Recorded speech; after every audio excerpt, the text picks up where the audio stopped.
Hello প্লাবান, কী অবস্থা সবার? তো প্রথমে আমার একটু পরিচয় দিয়ে নিই। আমার নাম মোহাম্মদ ফাহাদ হোসেন। আমি পড়াশোনা করতেছি বুয়েটে, ট্রিপলি ডিপার্টমেন্টে। তো আজকে আমি ম্যাথের খুবই একটা ইন্টারেস্টিং টপিক নিয়ে আলোচনা করব।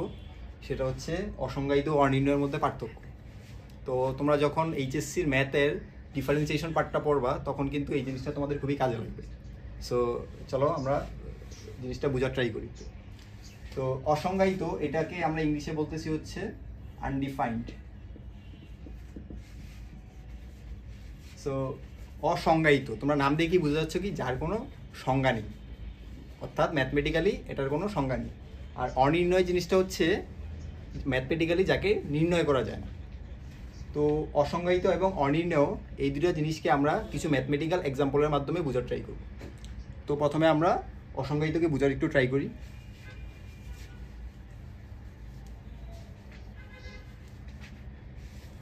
তো অসংজ্ঞায়িত বোঝার জন্য আমরা একটা এক্সাম্পল নিই। সাপোজ হচ্ছে তোমার কাছে একটা নাম্বার দেওয়া আছে কীরকম 1/0। এখন আমি যদি বলি যে এই 1/0 নাম্বারটাকে তুমি তোমার ক্যালকুলেটারে ইনপুট করো, তাহলে ক্যালকুলেটর কী দিবে? তোমাকে ম্যাথ ইরর দিবে। তো ক্যালকুলেটর যেহেতু ম্যাথ ইরর দিছে, তার মানে নিশ্চয়ই এখানে কোনো ঝামেলা আছে, ক্যালকুলেটর এটাকে নির্ণয় করতে পারতেছে না। তো আমরা একটু জিনিসটাকে অ্যানালাইসিস করার ট্রাই করি যে এই জিনিসটার ভ্যালু কীরকম হতে পারে। আচ্ছা, তো 1/0 এইটার ভ্যালুটাকে বের করার জন্য আমরা সংখ্যারেখা হেল্প নিতে পারি। কীরকম?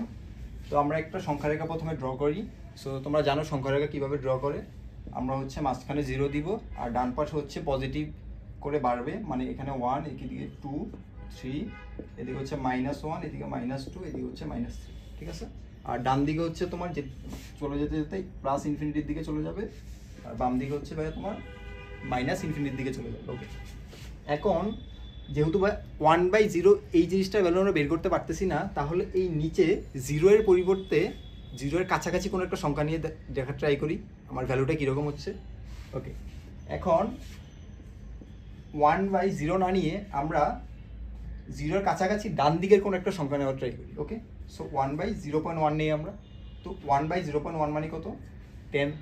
ওকে, আচ্ছা, 0 এর কাছাকাছি ধরো 0.1 হচ্ছে তোমার প্লেসটা এইখানে। আচ্ছা, আবার যদি আমি নিই 0.01, এইটা, তো এটা কি আরেকটু কাছে হবে না ভাই? 0 এর আরেকটু কাছে হবে, তাহলে এটা কি হবে? ধরো 0.01, 0.01। ওকে, সো 1/0.01 এটার ভ্যালু কত হবে? এইটার ভ্যালু হবে ভাই তোমার 100। ওকে, সেইমভাবে তুমি যদি 0 এর কাছে আরও 0 এর আরও কাছাকাছি সংখ্যা নেও, তাহলে কি হবে? 1/0.001, তার মানে কি হবে? 1000। ওকে, এইভাবে যদি আমরা নিচের সংখ্যাটাকে 0 এর আরও কাছাকাছি নেই, তাহলে তোমার যে ভ্যালুটা আছে এটা দেখো কি হচ্ছে ভাইয়া, এটা কিন্তু তোমার প্লাস ইনফিনিটির দিকে যাচ্ছে। এটা কিন্তু ভাই কি তোমার প্লাস ইনফিনিটির দিকে যাচ্ছে।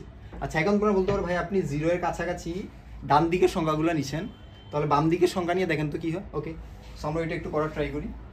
তাহলে নিচে এখন আমরা 0 এর কাছাকাছি বাম দিকের সংখ্যাগুলো নিই। ওকে, সো বাম দিকের সংখ্যা নিলে কী হবে?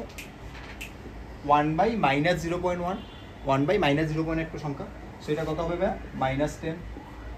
ওকে, আচ্ছা, আরেকটু কাছে নেওয়ার ট্রাই করি আমরা, তাহলে কি 1/-0.01, তাহলে কি হবে? -100। ওকে, আবার আরেকটু কাছে নেই, তাহলে 1/-0.001, তার মানে কি হবে? -1000। তার মানে তুমি নেগেটিভ সাইড থেকে 0 এর যতই কাছাকাছি যাওয়ার ট্রাই করতেছো, তোমার ভ্যালু দিচ্ছে কি? ভ্যালু কিন্তু তোমার -ইনফিনিটির দিকে যাচ্ছে। ভ্যালুটা কিন্তু মাইনাসের দিকে আরও অনেক বড় হচ্ছে, ঠিক আছে? মাইনাসের দিকে আরও অনেক বড় হচ্ছে। ওকে, সেটা কোন দিকে যাচ্ছে ভাই? তোমার -ইনফিনিটির দিকে। ওকে, তাহলে তুমি 0কে 0 এর কাছাকাছি যতই অগ্রসর হও না কেন, ডান দিক থেকে অগ্রসর হলে পাচ্ছ তুমি প্লাস ইনফিনিটি, আবার বাম দিক থেকে অগ্রসর হলে পাচ্ছ কি ভাই? -ইনফিনিটি। তাহলে জিনিসটা সমস্যা না? মানে কীরকম? ধরো তুমি 6কে 3 দিয়ে ভাগ করো, কত পাবা তুমি? 2 পাবা। 6কে 3 দিয়ে ভাগ করলে কি 2টা অ্যান্সার কখনো সম্ভব? নিশ্চয়ই সম্ভব না। 6কে 3 দিয়ে ভাগ করলে তুমি অলওয়েজ 2ই পাবা। তুমি বাংলাদেশে ভাগ করলে 2 পাবা, ইন্ডিয়াতে ভাগ করলে 2 পাবা, বিশ্বের যে কোনো দেশে ভাগ করলে 2 পাবা, বা ইউনিভার্সের যে কোনো জায়গায় ভাগ করো তুমি 6কে 3 দিয়ে ভাগ করলে কী পাবো ভাই? 2 পাবা। এটার তো ব্যতিক্রম নাই। ওকে, কিন্তু এইখানে কী পাচ্ছ ভাই? তুমি 2টা অ্যান্সার পাচ্ছ, একটা প্লাস ইনফিনিটি, একটা -ইনফিনিটি। তার মানে কি এটা আসলে তোমার ম্যাথমেটিক্যালি ডিফাইন না, জিনিসটা ম্যাথমেটিক্যালি জিনিসটাকে সাপোর্ট করতেছে না। এই জন্য আমরা জিনিসটাকে কী বলতেছি? অসংজ্ঞায়িত, বা যার কোনো সংজ্ঞা নেই, বা আনডিফাইন্ড। ওকে ভাই, আচ্ছা, এখন আমরা সেকেন্ড জিনিসটা বোঝার ট্রাই করি। কী ভাই? সেটা ছিল অনির্ণয়। সো তার আগে আমি বোর্ডটা মুছে ফেলি একটু।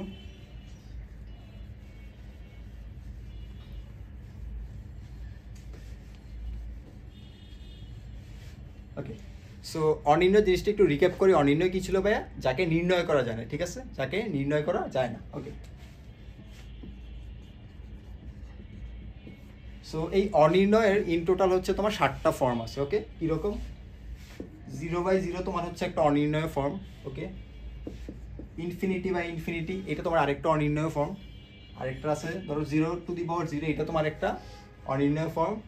আরও আছে ধরো ইনফিনিটি মাইনাস ইনফিনিটি, এটাও কি তোমার একটা ভাইয়া অনির্ণয় ফর্ম। ওকে, এইরকম করে টোটাল 7টা আছে, তার মধ্যে আমি 4টা এখানে লিখলাম। ওকে, সো অনির্ণয় টোটাল জিনিসটা বোঝার জন্য আমরা এদের মধ্যে থেকে যে কোনো একটা চুজ করি। সাপোজ ধরো 0/0। ওকে, এটা দিয়ে হচ্ছে আমরা একটু অনির্ণয় জিনিসটা কি বোঝার ট্রাই করব। ওকে, সো বাকিগুলো আমি একটু মুছে ফেলি। এখন 0/0কে আমি এক্সের ইকুয়াল ধরবো। 0/0কে ভাই কি ধরবো? এক্সের ইকুয়াল ধরবো। আচ্ছা, এক্সের ইকুয়াল ধরলে সুবিধাটা কি হয় দেখো, তুমি নিচে কি ক্রস মাল্টিপ্লিকেশন করতে পারতেছো না, আর গুণন করতে পারতেছো না। আর গুণন তার মানে কি হবে? 0 × x হবে না? 0 × x। ওকে, তাহলে 0 = 0 × x, তোমার এরকম একটা ইকুয়েশন দাঁড়াইলো। ওকে, এখন এখানে কি করবো আমরা? এক্সের ডিফারেন্ট ভ্যালু ইনপুট করবো। এক্সের ভাই কি ডিফারেন্ট ভ্যালু ইনপুট করবো। তাহলে জিনিসটা কীরকম দাঁড়ায়?